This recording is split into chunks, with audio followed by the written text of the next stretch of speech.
আমাকে শহীদ করে দিবি। কে আছো বাবা তৈরি হও, তৈরি হও। ও আল্লাহ নবী যখন গিয়েছিল সাহাবীরা এমন করে নবী তাকে সারা দিয়ে বিবিদেরকে দিয়ে বাচ্চাদেরকে দিন বাড়িয়ে বিবিদেরকে দেওয়া বাড়িয়ে জিহাদের ময়দানে হাজিরা দিল। জিহাদের ময়দানে হাজিরা দিয়ে এমন করে জিহাদ করতে করতে মারা গিয়েছিল। আল্লাহ নবী বললেন যে ব্যক্তি উহুদের ময়দানে গিয়ে এমন করে যুদ্ধ করল, ওই যুদ্ধে মারা গেল, ওই ব্যক্তিটা শহীদ মারা গেল, শহীদই মারা গেল। রাসূল বললেন সব থেকে শ্রেষ্ঠ মওত শহীদি মওত, কেননা কিয়ামতের ময়দানে আল্লাহ পাক শহীদানদের বেহিসাবে দয়ার জান্নাত দান করবেন। বলুন সুবহানাল্লাহ।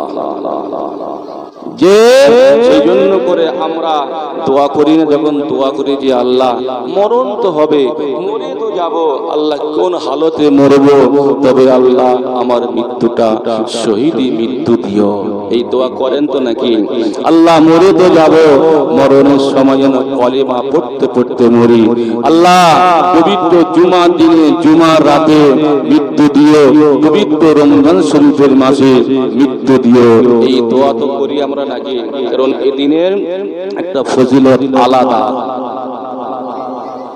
রাসূল বললেন যে ব্যক্তি উহুদের ময়দানে গিয়ে জিহাদ করে মারা গেল, ওই ব্যক্তি শহীদ মারা গেল, ওই ব্যক্তির বেলা পার হয়ে গেল। আর যে ব্যক্তি উহুদের ময়দানে গিয়ে জিহাদ করে কষ্ট করে জয়লাভ করে ফিরে আসলো, ওই ব্যক্তিটার আমলনামায় আল্লাহ পাক উহুদ পাহাড় পরিমাণ সওয়াব লিখে দিয়েছেন। বলুন সুবহানাল্লাহ। রাসূল যখন এই বয়ান এই বক্তব্য রাখলেন, সাহাবীরা রাসূলের বয়ান গোল করে শুনছেন। এই সাহাবীদের ভিতর থেকে গুটি কয়েক সাহাবী বিশেষ কোনো কারণে ওই উহুদের ময়দানে যেতে পারেননি। কি গো, মনটা খারাপ হবে না? মরে গেলে তো বেলা পার, আর যদি জয়লাভ করে ফিরে আসতাম উহুদ পাহাড় পরিমাণ সওয়াব। উহুদ পাহাড়টা কত বড় পাহাড়, হাজী সাহেবগণ বলতে পারবে কত নেকি কত সওয়াব। এত সওয়াব তো আমরা পেয়ে যেতাম, যাওয়া হলো না, মনটা খারাপ। আজকের এই মাহফিল হয়েছে হিন্দু মুসলমানের ঐক্যের সম্প্রীতি সভা, এই জলসার মজলিস কায়েম করা হয়েছে। অনেক ভাই আসার জন্য নিয়ত করেছিল, হঠাৎ অ্যাক্সিডেন্ট কোন কারণ বিপদ আসতে পারেনি। কি গো, মনটা খারাপ হবে না? প্রতিটি কাজের পূর্বে তোমরা সঠিক নিয়াত করো। ওই ব্যক্তি নিয়াত যখন সঠিক করেছে, যাব জলসায় গিয়ে বসবো, হাদিস কোরআনের আলোচনা শুনবো, নবীর প্রতি দরুদ শরীফ পাঠ করব, আসতে পারল না। রাসূল বললেন ওই ব্যক্তি এই মাহফিলের সওয়াব থেকে মাহরুম হবে না। বলুন সুবহানাল্লাহ। কি জন্য? নিয়ত করেছিল বলে, নিয়তের জন্য সওয়াব সেই ঘরে বসে বসেই পেয়ে যাবে। আল্লাহ রাসূল যখন বললেন যুদ্ধ থেকে ফিরে আসলে উহুদ পাহাড় পরিমাণ সওয়াব, ওই সমস্ত সাহাবীরা চোখে পানি জারি হয়। আল্লাহ নবী বুঝতে পারলেন এরা উহুদের ময়দানে যেতে পারেনি, সওয়াব থেকে বঞ্চিত হয়ে গেল। এই জন্য করে সাহাবীরা কাঁদছে। ও জানেরা, ও জানেরা, ও যুবকেরা, ও আমার মুরব্বিয়ানগণেরা, আজকে আমরা বড় গলা তৈরিওয়ালা, আজকে আমরা কোন জায়গায় এসেছি, কোন জায়গায় বসে সময় দিচ্ছি। আমাদের ঘর বাড়ি সব ত্যাগ করে দিয়ে হেঁটে হেঁটে হেঁটে হেঁটে এই মাহফিলে কেন আমরা আসবো, কেন এসে বসবো? শুনে রেখে দিন বাবা, আল্লাহ নবী সাহাবীরা কেঁদো না। সাহাবীরা রোনাগারি করোনা, কেঁদোনা কেঁদোনা কেঁদোনা, ওদের ময়দানে যেতে পারলে না, শহীদ হতে পারলে না, এমন করে জয়লাভ করতে পারলে না। আমি রাসূলুল্লাহ জানিয়ে দিলাম যে ব্যক্তি, আমি রাসূলুল্লাহ আমাকে ভালোবাসবে, আমাকে মহব্বত করবে, ভালোবেসে মহব্বত করে আমি রাসূলুল্লাহ আমার নামের মাহফিল কায়েম করবে, আমার নামের কবরস্থানের মজলিস কায়েম করবে। আর যে ব্যক্তি আমি রাসূলুল্লাহ আমাকে ভালোবেসে মহব্বত করে আমার ওই মাহফিলে গুটি গুটি গুটি গুটি পায়ে সে বসে পড়বে, আল্লাহ পাক ওই ব্যক্তির আমল নামাতে উহুদ পাহাড় পরিমাণ সওয়াব লিখে দেবে। তাহলে মাহফিল ভালো না কালো? আমার কথা আপনারা বুঝতে পারছেন কি বাবা? একটু টান টান মতো লাগছে না? মানে আপনাদের ভাষা একটু অন্যরকম, আমার ভাষা অন্যরকম, কারণ এক জায়গায় তো নয়, একই এলাকায় নয়, অনেকটা ডিফারেন্স। আমার তো সেই সুন্দরবন, আমার ঘর সুন্দরবন, কম রাস্তা এখান থেকে। আমার ভাইরা যদি অসুবিধা হয় একটু বলবেন, বোঝানোর চেষ্টা করব। নিশ্চিত আজকের আমরা নসিবওয়ালা, তকদিরওয়ালা যখন এসেছি বসেছি, নিশ্চিত আজকের আমাদের জীবনটা ফায়দাবান হয়ে যাবে ইনশাআল্লাহ। রাসূলের মাহফিলে আসা বসার সময় দেওয়া অনেক সওয়াব, অনেক নেকি, তাই নয়? জি, আজকে মাহফিলে বসে বসে বসে বসে একবার সুবহানাল্লাহ পাক করব, আলহামদুলিল্লাহ পাক করব, আল্লাহু আকবার পাক করব। বাবা এই সুবহানাল্লাহ পাকের নেকিটা একটা পাল্লায় রাখা হবে, কিয়ামতের ময়দানে অপর একটা পাল্লায় উহুদ রাখা হবে। ও ভাইজানেরা, দেখতে পাওয়া যাবে সুবহানাল্লাহ পাকের নেকির পাল্লাটা উহুদ পাল্লা, উহুদ পাহাড়ের পাল্লা থেকে ভারী হয়ে যাবে। সুবহানাল্লাহ। আজকে আমরা এসেছি সেই নবীকে ভালোবেসে, সেই নবীকে মহব্বত করে, নবীর ভালোবাসা, নবীর মহব্বত এসেছি। বাবা আমাদের নসিবটা ভালো করো না। নবীকে ভালোবাসলে অনেক কিছু পাওয়া যায়, নবীকে ভালোবাসলে ওকালে শান্তি হয়, পরকালে শান্তি পাওয়া যায়। বাবাজি নবীকে ভালোবেসেছিলেন, নবীর সাহাবী আবু বকর রাদিয়াল্লাহু আনহু আমার নবীকে জান প্রাণ দিয়ে ভালোবেসেছিলেন রে, এত পরিমাণ ভালোবেসেছিলেন রে, নবী ছাড়া কিছু বোঝে না, নবী ছাড়া কিছু বোঝে না। বাবা আজকে আমরা সেই নবীর মহব্বতে, নবীর মাহফিলে এসেছি। কিয়ামতের ময়দানে হাসরের দিনে আমার আল্লাহ পাক যে দিনেতে এমন করে সকলকে হিসাব নেবেন, কেমন পরিমাণ হিসাব নেবেন আল্লাহ পাক কোরআন পাকে জানিয়ে দিলেন। فمن يعمل مثقال ذرة خيرا يره ومن يعمل مثقال ذرة شرا يره। আমি আল্লাহ পাক ভালো মন্দের উপরে যারা যারা পরিমাণ হিসাব নেব, আমি আল্লাহ পাক কাউকে বেহিসাবি করব না। বাবাজি কিয়ামতের ময়দানে হাসরের দিনেতে আমার আল্লাহ পাক ইয়া কাহার নাম নিয়ে বিচারের আসনে বসবে। ওই সময়তে একদিকে নবী থাকবেন, সাহাবীরা একদিকে থাকবেন, আল্লাহ পাক হিসাব নেবে রে।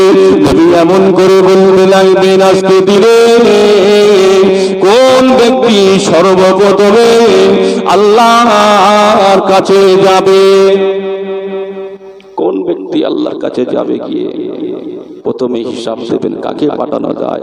আল্লাহ পাক রাগান্বিত অবস্থায় বিচারের আসনে বসেছে, কাকে পাঠালে আল্লাহ পাক খুশি হবেন, আল্লাহ পাক নরম হবে। কি করা যায়? রাসূল ভাবনা চিন্তা করে রাসূল বললেন, বাবা আবু বকর তুমি যাও সর্বপ্রথমে। বলুন সুবহানাল্লাহ। কাকে পাঠাচ্ছেন? আবু বকরকে পাঠাচ্ছেন। বাবা আবু বকর তুমি যাও। আজকে দিনে আল্লাহর কাছে হিসাব দেওয়ার জন্য সর্বপ্রথম তুমি আবু বকর টুক টুক টুক টুক করে হেঁটে হেঁটে হেঁটে হেঁটে আল্লাহর সম্মুখে হাজির হিসাব দেওয়ার জন্য, হিসাব দেওয়ার জন্য। ও বান্দা আবু বকর, ও বান্দা আবু বকর, বলো হায়াতে জিন্দেগিতে কি এমন আমল করো আজকে দিনে আমি আল্লাহ পাক আমার সম্মুখে পার হবার জন্য, নাজাত পাওয়ার জন্য কি এমন ইবাদত বন্দেগী করেছো বলো। আবু বকর বলতে থাকবেন আল্লাহ পাক হায়াতে জিন্দেগিতে তেমন কিছু ইবাদত করতে পারিনি, তেমন কিছু আমল করতে পারিনি আল্লাহ, তবে আল্লাহ পাক যে নবীকে না সৃষ্টি করলে আসমান সৃষ্টি করতেন না, যে নবীকে না সৃষ্টি করলে জমিন সৃষ্টি করতেন না, যে নবীকে না সৃষ্টি করলে পাহাড় পর্বত নদ নদী বন জঙ্গল এক কথায় কিছুই সৃষ্টি করতেন না, সেই নবী ছাড়া আমি কিছুই বুঝি না। আমি আবু বকর আমি জান প্রাণ দিয়ে সেই আপনার নবীকে ভালোবেসেছি। আর সুবহানাল্লাহ, আমার আল্লাহ পাক এত রাজি, আমার আল্লাহ পাক নবীর কথা শুনে এত খুশি হয়ে গেল। ও আমার বান্দা আবু বকর, তুমি যে আমার নবীকে ভালোবেসেছো, তুমি যে আমার নবীকে মহব্বত করেছো, আমি আল্লাহ পাক এতেই রাজি, এতেই খুশি। যাও চলে যাও আমার দয়ার জান্নাতে চলে যাও। আজকে সেই নবীর ভালোবাসার মাহফিল তো নাকি এই জায়গায় এসেছি, নাকি কোন তাবারুকের ভালোবাসা এসেছি? তাবারুক কি আছে? কি আছে তাবারুক? সীতাভোগ, কিঞ্চিত যা কিছু মানে অ্যারেঞ্জ হয়েছে সেটাই মানে আমাদের নসিব। অ্যাকচুয়াল তাবারুক জিনিসটা পেট ভরে খাবার জিনিস নয়, একটু হলে ওতেই ফায়দা আছে, বরকত আছে। আমার ভাইরা, কোন দিনী মাহফিলের মজলিসের শেষে যা কিছু মানে নজরানা হিসেবে তাবারক হিসেবে দেওয়া হয়, ওতে অনেক ফায়দা আছে। পেটের রোগ দূর হয়ে যায়, শরীরে কোনো যদি কঠিন বিমার থাকে আল্লাহ পাক ওর ওসিলা করে শেফা দিয়ে দেন।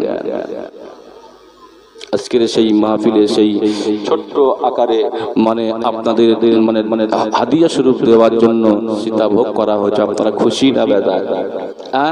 অনেক জায়গায় যায় স্পেশাল বিরিয়ানি হয়, স্পেশাল খাবার থাকে, খাবার থাকার পরেও সে জায়গায় লোকজন আসে না।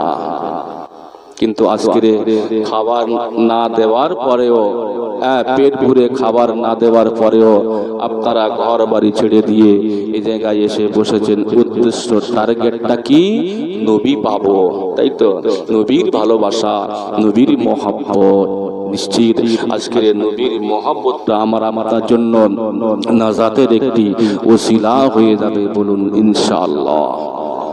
আল্লাহ পাক কোরআন পাকে বললেন, কুল ইন কুনতুম তুহিব্বুনাল্লাহ ফাত্তাবিউনি ইউহিব্বুকুমুল্লাহ ইয়াগফির লাকুম যুনুবাকুম আল্লাহু গফুরুর রহিম।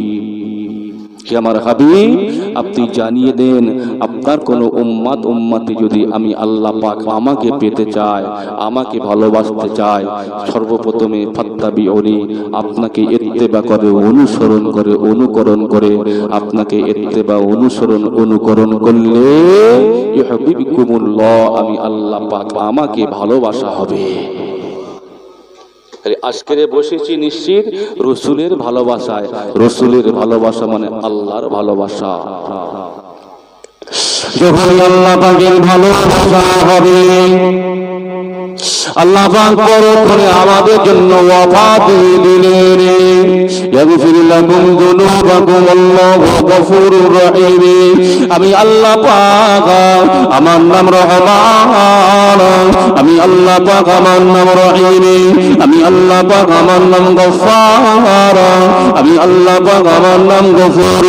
এই নামের রসুল করে আমার ভালোবাসতেওয়ালা নবীর উম্মত উম্মতের জীবনের গুনাহগুলো মাফ করে দেব। বলুন সুবহানাল্লাহ। ও ভাইজানেরা, ও জওয়ানেরা, ও আমার মুরব্বিয়ান গণেরা, আজকে আমি আপনি বড় খুশি বলা তাকবীর বলা, কেন না আমার আল্লাহ পাক আমাদেরকে ভালোবেসে মহব্বত করে এমন একটি মাসেতে আমাদেরকে হাজির করেছে রে, যে মাস সম্বন্ধে অনেক রওয়ায়েত দেওয়া হয়েছে, অনেক ফজিলাত দেওয়া হয়েছে, বর্ণনা করা হয়েছে। এই মাসটির নাম হলো মাহে শাবান মাস। বলুন সুবহানাল্লাহ। বাবাজি, শাবান মাসের ফজিলাত দেওয়া হয়েছে। এই শাবান মাসের পরের মাসটার নাম কি বলুন? রমজান মাস, তাই তো নাকি? রমজান মাসের খবর কিন্তু আমরা খুব ভালোভাবেই রাখি। কারণ কি জানেন? হয়তো এই জায়গায় নেই বাবা, আমি এটাই বেশি জানি আমাদের এলাকায় হয়। রমজান মাস কবে আসবে, রমজান মাস কবে আসবে, কারণ ও সারাদিনে রোজা রাখুক আর না রাখুক, সন্ধ্যাবেলা মসজিদে গেলে ছোলা আর মুড়ি পাবে। হয়তো নাকি? রোজা হোক আর না হোক, বলে মসজিদে ঠিক যেতে হবে, তার সময় পেট ভরে খেয়ে আসতে হবে। মানে সারাদিন রোজা রাখিনি, সারাদিন খেয়ে খেয়ে বেরিয়েছে, আর যখন সন্ধ্যা লাগালাগি ইফতারের আগে মানে এমন ভায়ান করে মানে মুখগুলো ছোট করে নিয়ে ওই মসজিদে গিয়ে যারা রোজাদার ওদের কাতারে বসে আছে, মনে হয় যেন এ কতদিন না খেয়ে আছে। বুঝলেন? এরকম হয় না, আছে না বাবা?